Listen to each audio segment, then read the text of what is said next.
Hello physios, I welcome you all to our channel Physio Vidyapit. Now in this video we will be finish offing the whole topic.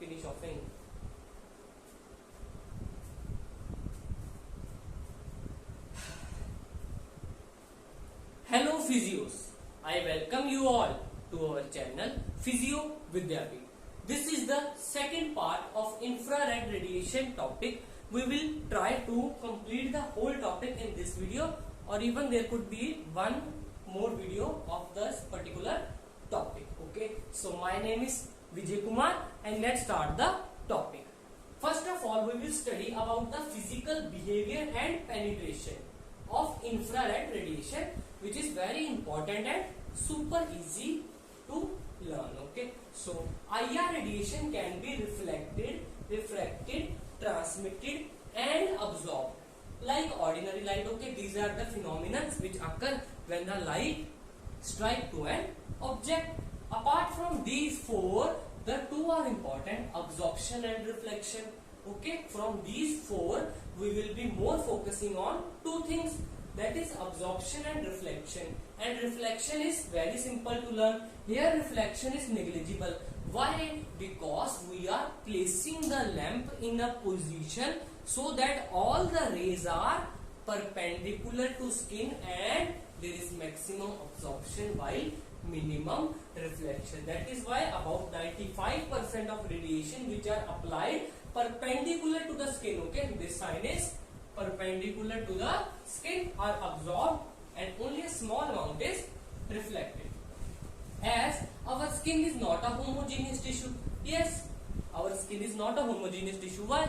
Because it have hair follicles, sebaceous gland, okay, and dermis, epidermis, okay, different layers are there. So it is a multi-layer structure, and IR is absorbed by the water and protein present in our skin. Okay, so this is an important Viva question. Okay, so IR is absorbed by the water and protein content in our skin. Changes brought by any radiation entering in the skin depends upon, okay, first point is structure of skin. What is first point? First point is structure of skin. That is the same point, water and protein content. And vascularity, simple, that whenever we are, you can say, applying IR to a body part, if the tissue is vascular, there will be a good spreading of the heat and there are no chances of burn. So vascularity is good for us. And in wavelength, we can say that IRA is maximum penetration, okay, and it is showing most of the therapeutic effect, that is the beneficial physiological along with the therapeutic effect. So as wavelength increase in the IRC, the therapeutic effect are decreasing, okay, also the penetration is reducing. Then it is also depending upon pigmentation, which is not a much important point. You need to focus on structure, which is depending upon water and protein. Vascularity depending upon the dissipation of heat, okay, more appropriate word is dissipation. That is whenever we are applying the IR radiation, okay, it is a superficial heating. Yes, if the structure is vascular, the blood can easily dissipate the heat, and if it is non-vascular, it can cause burn, okay, which is a danger. Then wavelength I have explained you. This penetration and absorption of radiation can cause marked heating. Yes, it is very simple. As it is a heating modality, superficial heating modality, it is causing the heating of skin and subcutaneous tissue by conduction and convection. Now let me explain you this point. This is the lamp. It is placed at a distance from the tissue. Okay. So from lamp to the skin, the heating method is radiation. Here to here it is radiation. Radiation are coming and causing heating in the skin. And from skin to subcutaneous tissue to blood vessel, it is conduction. And from blood vessel to blood is doing convection, fluid. Okay, so this is part I have explained you in the basis of electrotherapy. Okay, and you need to memorize this part. Okay, because the examiner questions you that what is the method of heating. From lamp to skin, it is radiation. Okay, radiations are coming. From skin to subcutaneous tissue to blood vessel, and even up to blood, it is by conduction. But blood do the convection. Okay, so these are the three mode of heating which are seen in this IR radiation. Okay, by the conduction, convection, and you can also write radiation. Why? Because from the lamp to the skin there are the radiation. IR is a radiation as the name suggests. Then now I will explain you about the penetration. Okay, it is very simple. You need to just focus what I am saying. Focus on my words. You have seen. See, can I erase some part for you? Yes.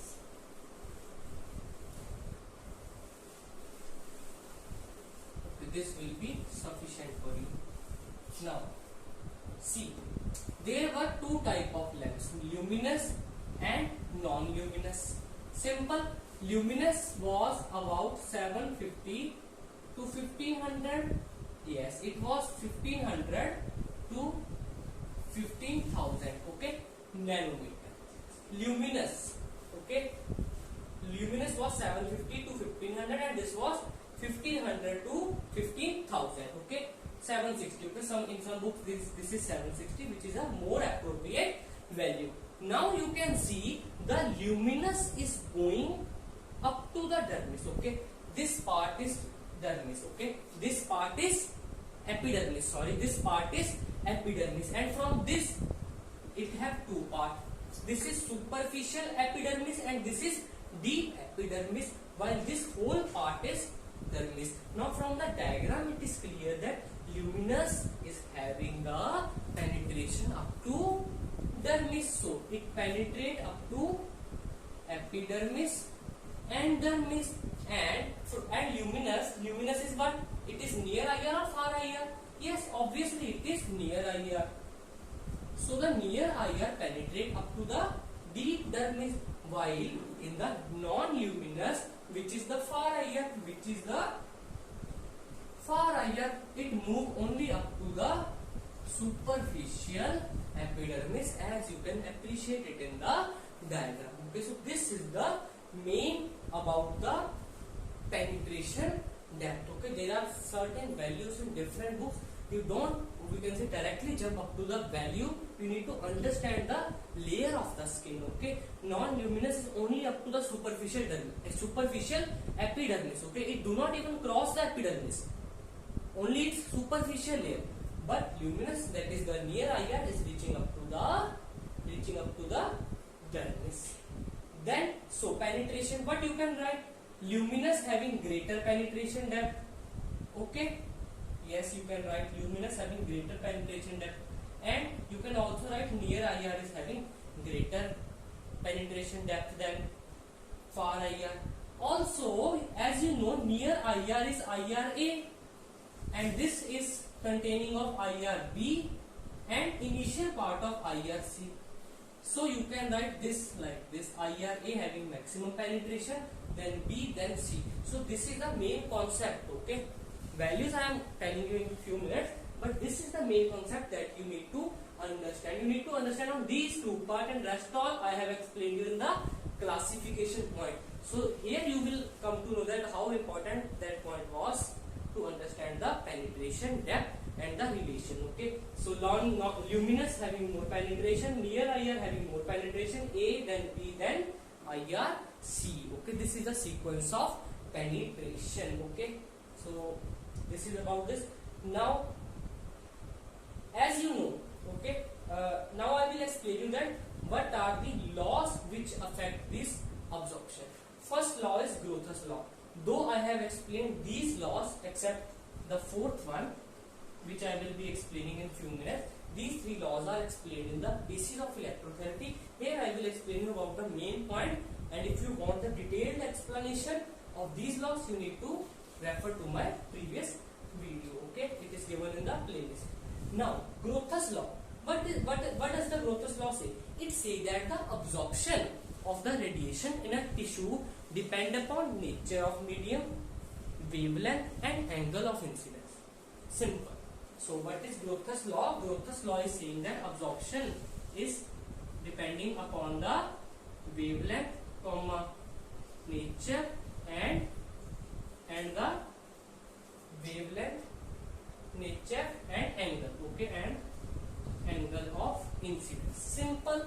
Now cosine law, it only focus on the angle of incidence. Now you see, this is the skin surface and this is the normal to the skin, which is the reference point for our angles. Now if IR length is here and it is giving radiation like this, you will see that the angle between the radiation and normal is 0. Why? Because they are parallel. So as cos 0 is equal to 1, which means the maximum absorption occur at cos 90 degree. Sorry, cos 90 is 1. Cos 0, yes, cos 0 degree. Why? Because the angle between the normal and the radiation is 0. Okay, normal and the radiation is 0. So cos 0 is 1. But if condition is like this, that this is the tissue and this is the lamp, and lamp is giving radiation like this, and here the angle between the normal and radiation is 90 degree, but cos 90 degree is equal to 0. So this is having the minimum absorption while this is having the maximum absorption. Simply you can say that maximum absorption occur when the rays are perpendicular to surface and parallel to the normal. Okay, so this is about cosine law. Then in the inverse square law, it is again very simple. Inverse square law, this is the lamp, this is the tissue. Okay,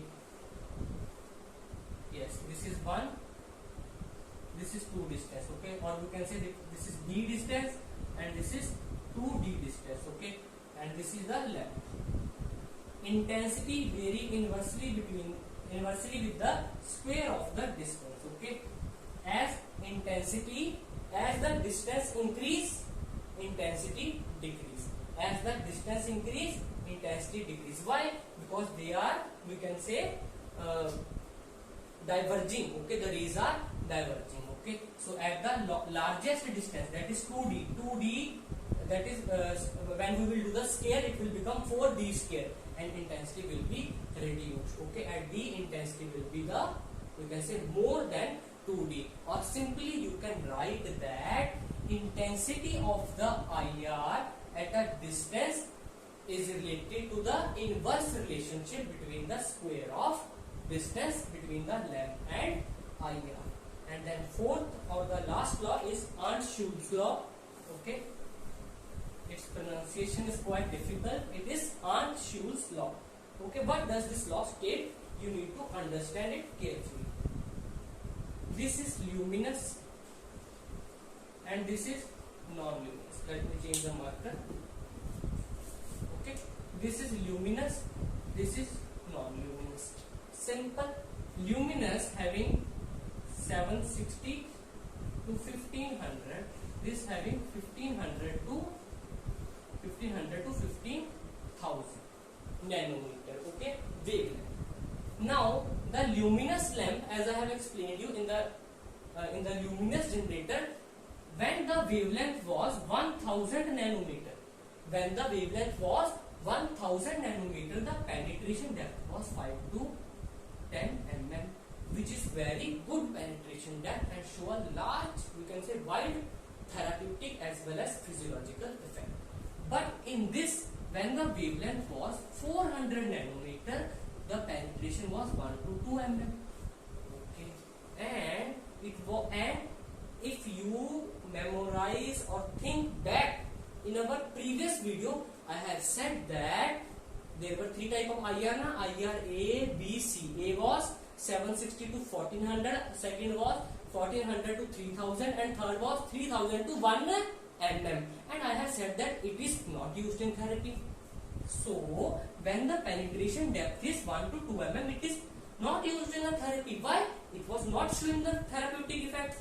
Okay, so you can say that at between the 760 to 1500, it is showing effect. It is showing effect. But at 1000, the effect is maximum. But when we reach to 4000, effect is again reduced. And now if you go more backward, when we use very short IR,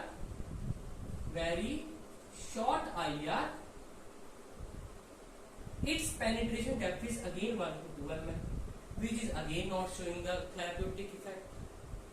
I have given the hint of this question in the classification video, I have asked you there that these values signifies that which law is obeyed by the IR radiation.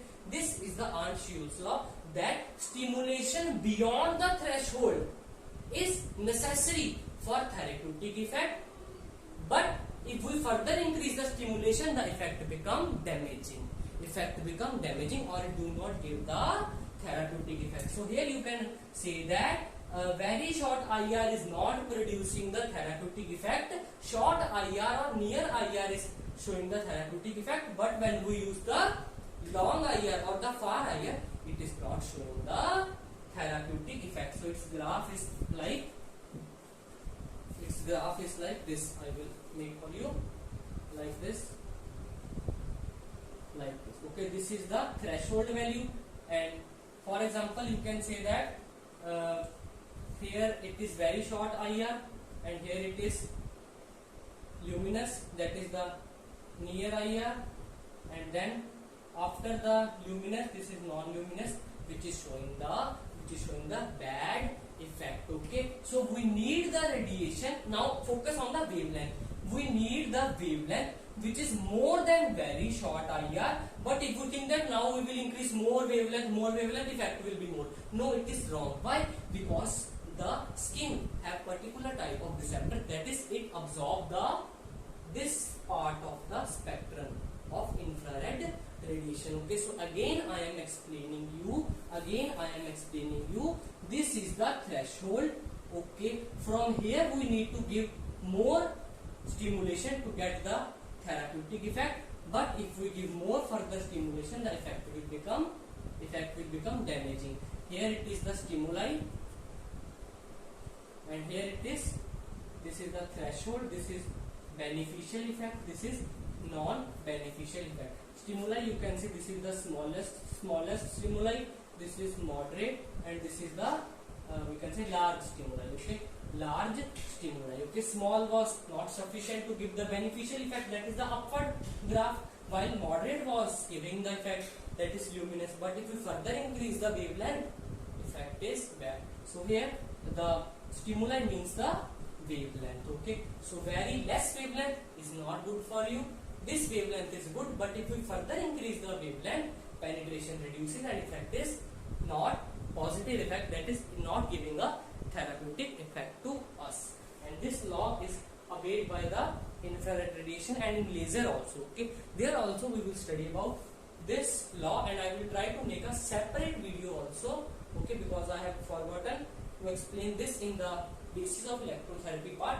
I will try to make a separate video for it of 10 to 12 minutes. Okay, so I will explain you whole of the things which fall under this particular law. Okay, so this is about the physical behavior and penetration. Okay, you need to understand it step by step, only then you will be able to understand the whole concept. This law is important. Okay, most of the Viva examiner ask you this thing, that why it obey the Arndt-Schulz law. Okay, so now we will be directly moving toward the physiological effect and the therapeutic effect of infrared radiations.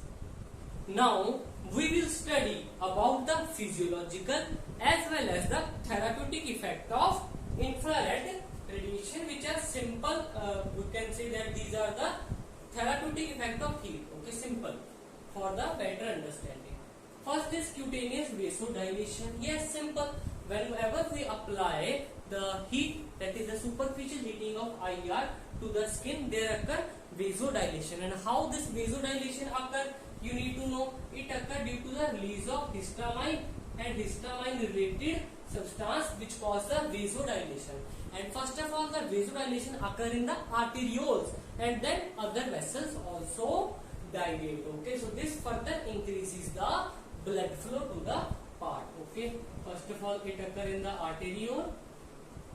Okay, and further increase the blood flow by causing the vasodilation in other vessels also. Then sweating, it stimulates the sweat glands. It stimulates the sweat glands, which result in the increase in activity of sweat glands. So sweat is seen, and once there is a sweat on the skin, and whenever the sweat absorb the infrared radiation, it get evaporates, okay, by taking the energy from radiation and give the superficial cooling effect also, okay, which is very mild effect. Then sensation, it is simple, a sensation of warmth is felt, okay, when we apply the infrared radiation. Then increase in metabolism, simple, you need to write the Van 't Hoff law. Van 't Hoff law. What does this law state? It states that the metabolic rate of the cells is directly proportional to the temperature, and as it is the heating modality, the temperature increase, so metabolism also increase, that is oxygen increases, then further metabolism increase, then metabolic waste increase, which is further removed from the body, okay. So this is about the physiological effect. Cutaneous vasodilation by histamine, increase the blood flow, sweating by stimulating the sweat gland, and the sweat absorb the heat from the radiation and get evaporates, give the surface cooling sensation, warm sensation, and metabolism Van 't Hoff law, that is metabolism increase. Then therapeutic effect, again it is very simple. Pain relief, simple, you can say that pain gate theory occurs. Then as there is an increase in the blood flow, okay, the metabolic waste are removed, okay, so it also help in the pain relief. If there is ischemia also, okay, then blood flow increases, oxygen demand increase, simple. You can write a lot of things under this point, okay. Then and its example is low back pain.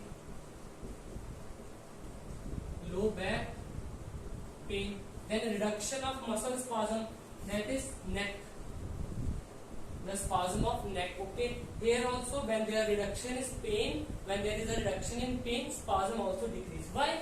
Because there is a vicious cycle which is formed by pain and spasm, okay. If there is pain, there is spasm. If there is spasm, then there is pain. And as the pain is reduced, spasm is also reduced. Further oxygen demand and all their points you can write. Then chronic joint stiffness, yes, the stiffness of pain was low back pain, chronic stiffness at any part, okay, lumbar region, chronic stiffness. Yes, when we combine this infrared radiation with further mobilization, traction, stretching, massage, it leads to the reduction in the stiffness, which is caused by shortening of ligament, capsule, periarticular structures, okay, all these points which result in the reduction of joint stiffness. Then edema relief, yes, the peripheral edema of the ankle is reduced. And what is the mechanism? Due to the vasodilation, which result in the reabsorption of the edema, okay, peripheral edema of ankle, okay. Then skin lesion, most important is fungal, which include the peronospora and psoriasis, okay. Here the mechanism is such that this dry heating, that is the dry heating of infrared, cause the temperature elevation, which we can say remove the psoriatic plaques, okay. The plaques are formed in the psoriasis, which is removed, and its formation is also reduced. Then dermal ulcer, simple, it is the pressure ulcer, okay. They are simply we can say a type of wound also. And how they are healed? As you know that vasodilation, blood flow increase, oxygen increase, nutrient increase, so we can say nutrients are coming to the cell, and further the healing of the ulcer can occur, and metabolites are also removed, okay. So this is, I think it was a very simple part, okay, apart from the previous video and even in this video, but you need to just understand, okay. The main thing that I am promoting is that you need to understand the basics. If the basics are clear, then these are very simple points. Here also, these 4 points, if you are clear in your mind, you can write all these things by yourself. Why? Because every point is repeating. See, pain relief. Why pain is removed? Pain is relieved. Pain gate theory is acting, okay, it is a different point. then blood flow is increasing. Why? Because if there are any metabolites which are stimulating the nerve ending and causing pain, they are removed. Okay, muscle spasm, as pain is reduced, spasm is reduced. Stiffness, okay, it is combined with the exercise maneuvers. Okay, traction, edema, reabsorption occur. Why? Because there is the vasodilation. Again, point is repeat. Skin lesion temperature increases by the dry heating, which cause reduction in the psoriatic plaques. And dermal ulcer, again oxygen increase, blood flow increase, and metabolism increase, metabolite are removed. All the points are same. Okay, so this is about the physiological and the therapeutic effect of infrared radiation. Okay, so for today it is sufficient. In our next video we will study about the dosage, and further we are remaining with the contraindication of IR, and in next video this topic will be finished. Till then, keep studying. Thank you to one and all.